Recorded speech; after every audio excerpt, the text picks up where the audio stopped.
Praise the Lord. ஆண்டவராகிய இயேசு கிறிஸ்து இன்று உங்களை பார்த்து தான் சொல்கிறார், விசுவாசித்தால் நீ சகலத்தையும் பெற்றுக்கொள்வாய்.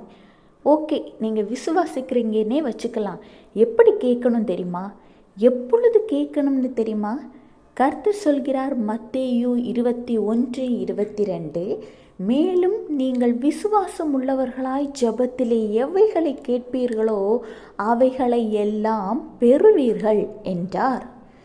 ஏதோ ஒரு சில காரியத்திற்காக போராடி கொண்டிருக்கீங்க.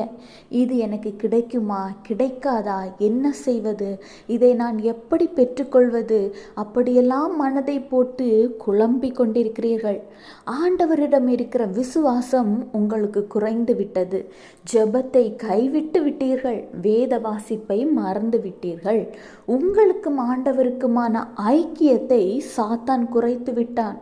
ஆனால் ஆண்டவர் உங்கள் மீது வைத்திருக்கிற அன்பின் நிமித்தம் உங்களை பார்த்து மீண்டும் சொல்கிறார், விசுவாசம் உள்ளவர்களாய் ஜெபத்திலே நீ எவைகளை கேட்கிறீர்களோ அவைகளை எல்லாம் நீ பெற்றுக்கொள்வாய். நீ கேட்கிற காரியத்தில் ஏதோ 1-2 மட்டும் உனக்கு தந்துவிட்டு அமைதியாக இருந்து விடுகிற தேவன் அல்ல அவர். உங்கள் விசுவாசத்தை கண்டும் உங்கள் ஜெபத்தின் அனலை கண்டும் நீங்கள் கேட்கிறவைகளை எல்லாம் உங்களுக்கு திரும்ப தரும்படி கட்டளையிடுகிற தேவன்தான் ஆண்டவராகிய இயேசு கிறிஸ்து.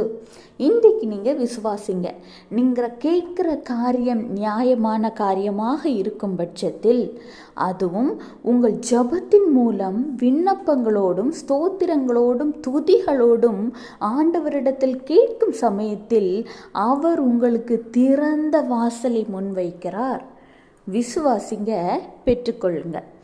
Have a blessed day. Jesus bless you.